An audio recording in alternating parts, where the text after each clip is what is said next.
بسم اللہ الرحمن الرحیم۔ السلام علیکم ورحمۃ اللہ وبرکاتہ۔ عزیز طلبہ کرام، کیسے ہیں آپ سب؟ خیر و عافیت سے ہیں؟ جامع ترمذی کا سبق نمبر 11 ہے، اور اس سبق میں ہم باب ما جاء فی ان مفتاح الصلاۃ الطہور اس کو پڑھیں گے۔ گزشتہ سبق کا خلاصہ ملاحظہ فرمائیں۔ 6 چیزیں ہم نے اس سبق میں پڑھی تھی، اور اس سبق کا بھی خلاصہ یہاں پر آپ ملاحظہ فرمائیں۔ انشاءاللہ سبق کے آخر میں بھی اس کو دوبارہ آپ کے سامنے رکھا جائے گا۔ حدیث باب کا ترجمہ اور تشریح۔ یہ باب نمبر 3 ہے، باب ما جاء ان مفتاح الصلاۃ الطہور۔ سب سے پہلے عبارت پڑھ لیتے ہیں، اس کے بعد پھر انشاءاللہ اس کا ترجمہ کریں گے۔ وبه قال حدثنا قتيبة وحناد ومحمود بن غيلان قالوا حدثنا بكيع عن سفيان وبه قال حدثنا محمد بن بشار قال حدثنا عبد الرحمن بن مهدي قال حدثنا سفيان عن عبد الله بن محمد بن عقيل عن محمد بن الحنفية عن علي عن النبي صلى الله عليه وسلم قال مفتاح الصلاة الطهور وتحريمها التكبير وتحليلها التسليم.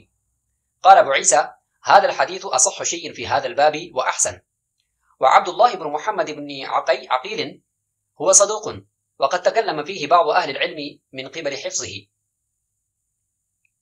قال أبو عيسى وسمعت محمد بن إسماعيل يقول كان أحمد بن حنبل وإسحاق بن إبراهيم والحميدي يحتجون بحديث عبد الله بن محمد بن عقيل. قال محمد وهو مقارب الحديث. قال أبو عيسى وفي الباب عن جابر وأبي سعيد.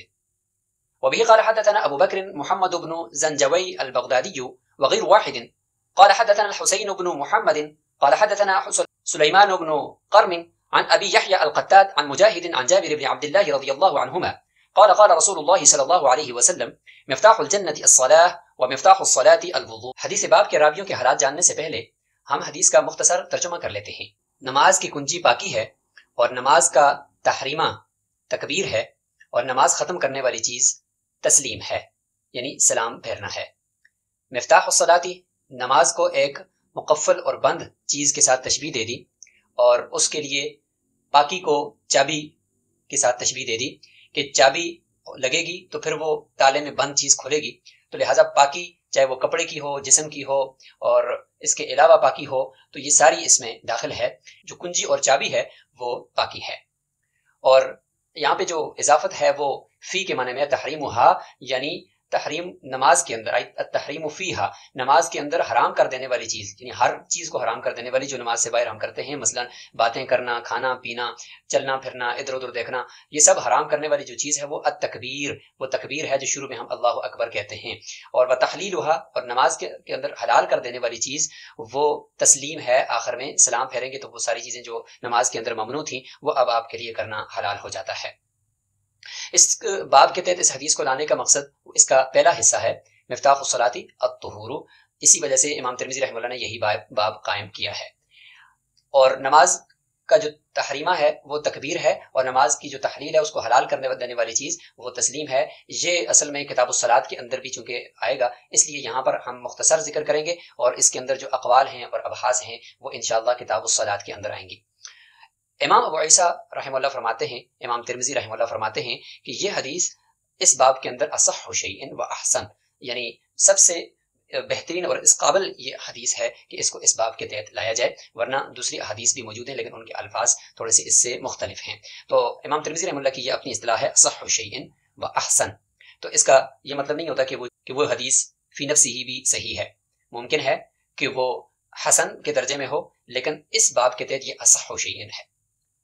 آگے عبداللہ بن محمد بن عقیل، اس راوی کے بارے میں چونکہ محدثین نے اور ائمہ رجال نے بہت کلام کیا ہے، اس لیے امام ترمذی رحمہ اللہ چونکہ اس راوی کو یہاں پہ ذکر کر چکے ہیں اور انہی کی روایت یہاں پہ لے کر آ رہے ہیں، تو اس لیے اب ان کا کچھ مختصر سا تعارف یہاں پہ ہی کر رہے ہیں۔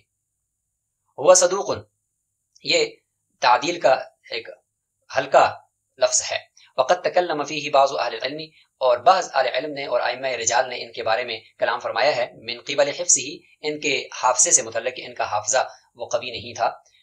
امام ترمذی رحمہ اللہ فرماتے ہیں کہ میں نے اپنے استاد محمد بن اسماعیل البخاری سے پوچھا تو میں نے ان سے سنا، وہ یہ فرماتے تھے کہ امام احمد بن حنبل، اسحاق بن ابراہیم اور حمیدی جیسے بڑے بڑے رجال حدیث اور ائمہ وہ عبداللہ بن محمد بن عقیل کی حدیث سے دلیل حاصل کرتے تھے۔ امام بخاری رحمہ اللہ یہ فرماتے تھے کہ وہ مقارب الحدیث، کہ یہ اپنی حدیث کو دوسری صحیح حدیث کے قریب کرنے والے ہیں، اور بعض کتب کے اندر مقارب الحدیث ہے، تو اس کا یہ مطلب ہے کہ یہ مقارب یعنی ان کو یا ان کی روایت کو دوسری صحیح روایات کے قریب کر دیا گیا ہے، تو یہ دونوں صورتوں میں تعدیل کے ہی الفاظ بنتے ہیں۔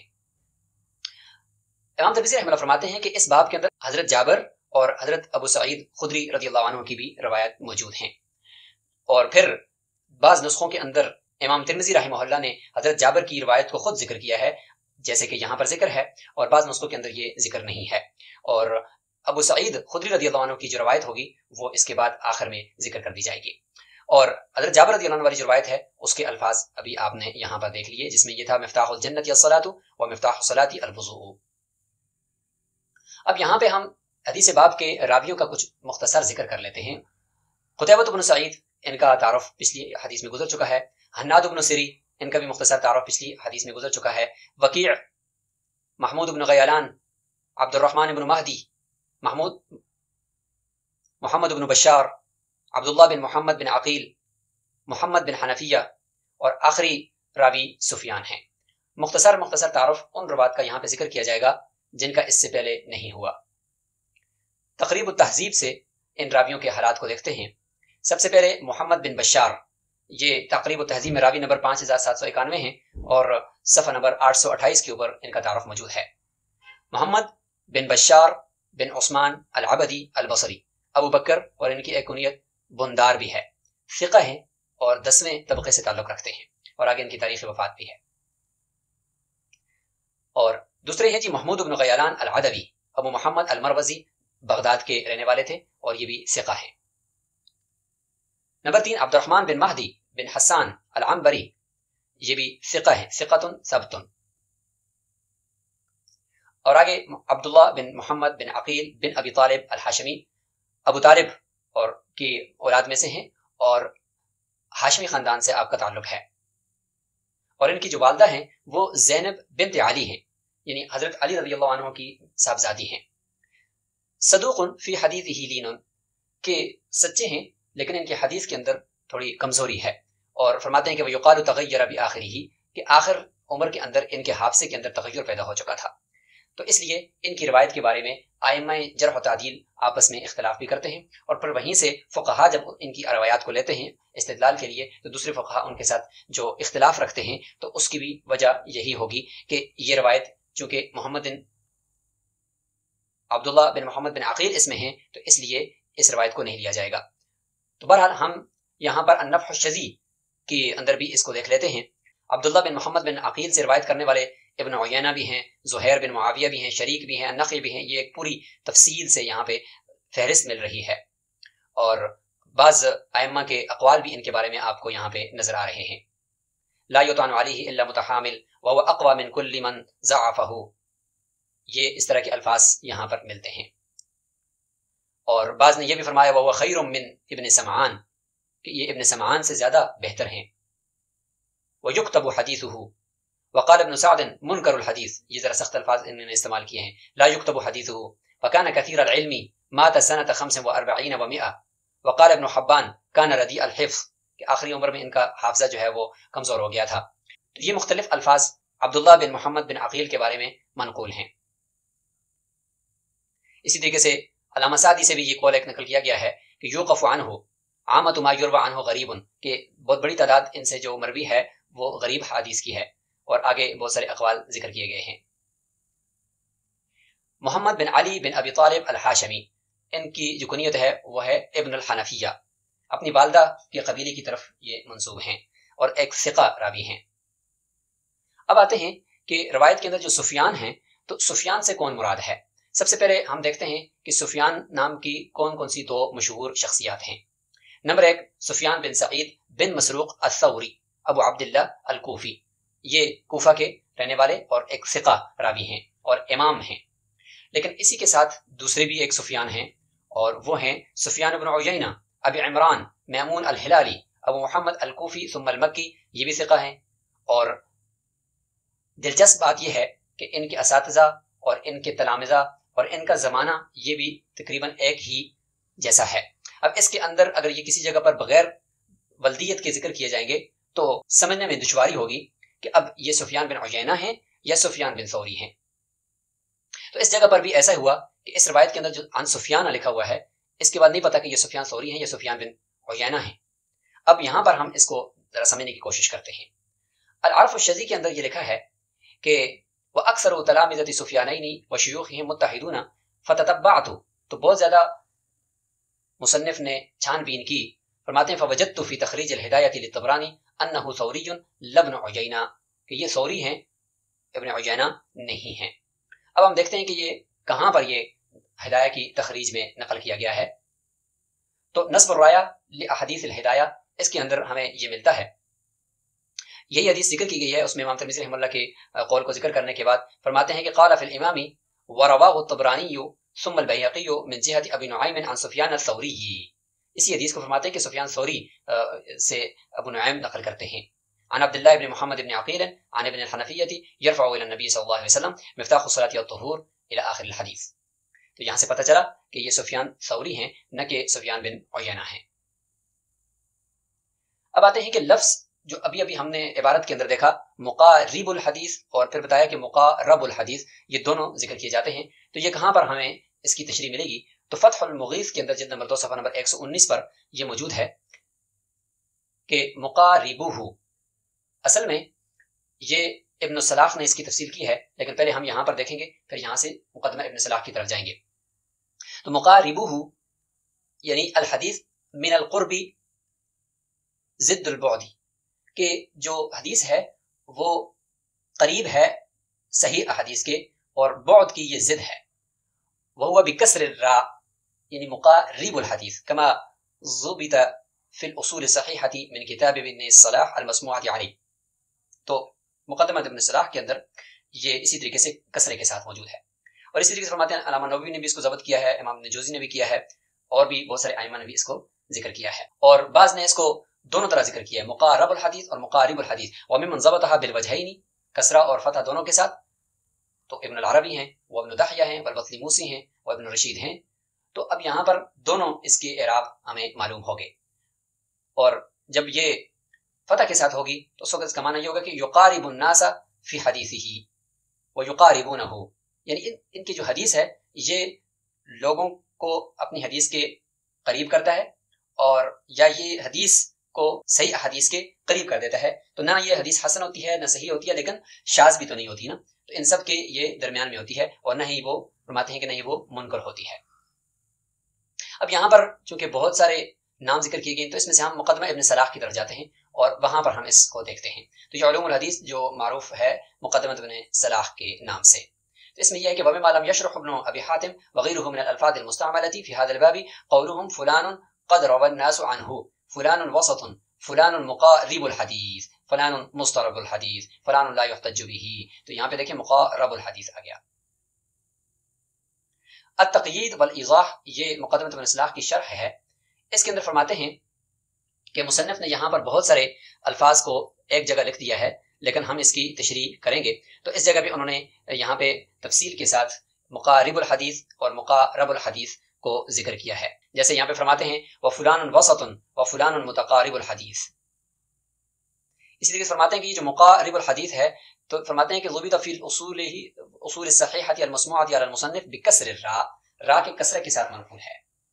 اس طریقے سے شیخ محی الدین نووی نے بھی اپنے مختصر میں اس کو ذکر کیا گیا ہے، بعض متاخرین نے اس پر اشکال بھی کیا ہے، لیکن صحیح یہ ہے کہ یہ راء کے کسرے کے ساتھ بھی صحیح معنی دیتا ہے۔ اور یہاں آخر میں دیکھیں فمن کسر قال ان معناه ان حدیثہ مقارب لحدیث غیرہ، کہ ان کی جو حدیث ہے یہ قریب ہے دوسرے کی حدیث کے ساتھ۔ ومن فتح، کسی نے اگر فتح دیا ہے اس کو مقارب الحدیث پڑھا ہے، تو ان معناه ان حدیثہ یقاربہ حدیث غیرہ، کہ ان کی جو حدیث ہے دوسری حدیثیں ان کے زیادہ قریب ہیں۔ اب آتے ہیں کہ مفتاح الصلاۃ الطہور الی آخرہ، اس کی مختصر تشریح کیا ہے اور تفصیلی کتاب الصلاۃ کے اندر آئے گی۔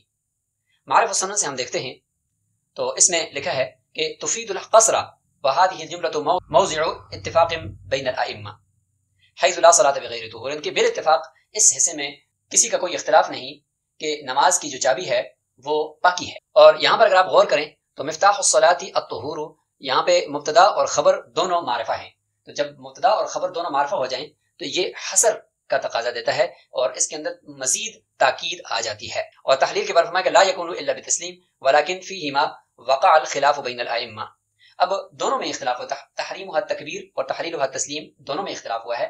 شروع میں تو التکبیر، اس کے بارے میں ہوا ہے کہ تکبیر میں کون سے الفاظ استعمال کیے جائیں، یا کیے بھی جائیں یا نہیں کیے جائیں، تو اس میں جمہور کی طرف سے جو رائے ہے وہ تو یہی ہے کہ تکبیر کے جو اپنے ذاتی الفاظ ہیں اللہ اکبر، یہی استعمال کیے جائیں۔ تو یہ ائمہ کے بیچ میں اختلاف ہے۔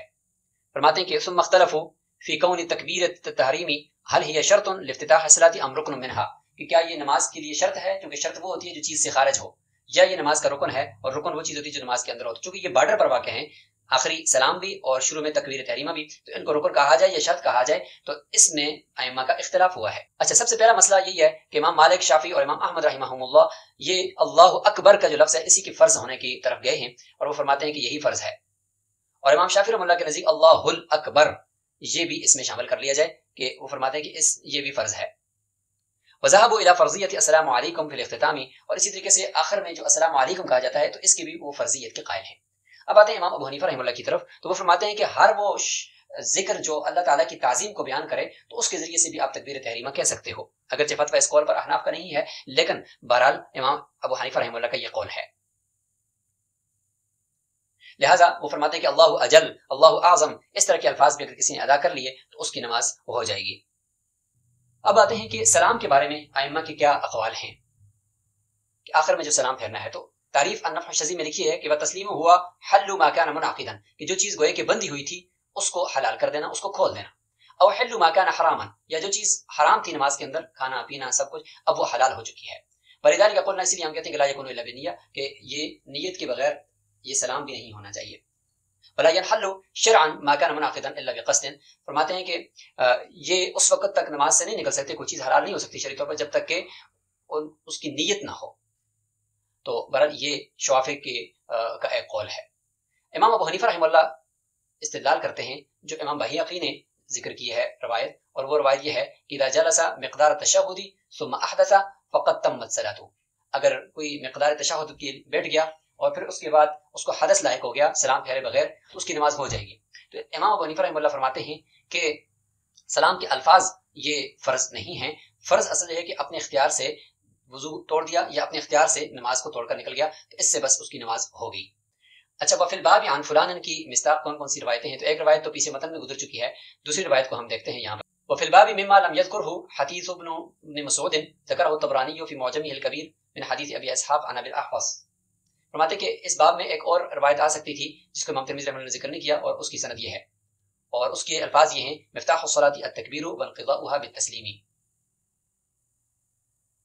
اب نزہۃ الالباب فی قول ترمذی وفی الباب کے اندر بھی ہم دیکھتے ہیں دوسری روایت کو جو حضرت ابو سعید خدری رضی اللہ عنہ کی روایت ہے، اس میں یہ حدیث، یہ اس کی سند ہے، اور الفاظ یہ ہیں مفتاح الصلاۃ الوضوء وتحریمها التکبیر وتحلیلها التسلیم۔ آخر میں اس سبق کا خلاصہ ایک دفعہ دیکھ لیتے ہیں کہ حدیث باب کا ترجمہ اور تشریح اور راویوں کے حالات ذکر کیے گئے۔ حدیث باب میں سفیان کا مصداق کون سی شخصیت ہے اس کا ذکر ہوا، لفظ مقارب الحدیث کی تشریح ہوئی، مفتاح الصلاۃ الطہور کی تشریح ہوگی، نماز میں سلام سے متعلق اقوال ذکر کر دیے، اور وفی الباب کے تحت آنے والی روایات کی تشریح کر دی۔ کچھ مشقی سوالات ہیں جن کو آپ نے کرنا ہے۔ نمبر 1، حدیث کی سند میں سفیان سے کون سی شخصیت مراد ہیں، اور دوسرا سوال ہے کہ مقارب الحدیث جرح کا لفظ ہے یا تعدیل کا، تو ان دو کے جوابات آپ نے کمنٹ باکس کے اندر لکھنے ہیں۔ اسی کے ساتھ ہمارا سبق مکمل ہوا۔ السلام علیکم ورحمۃ اللہ وبرکاتہ۔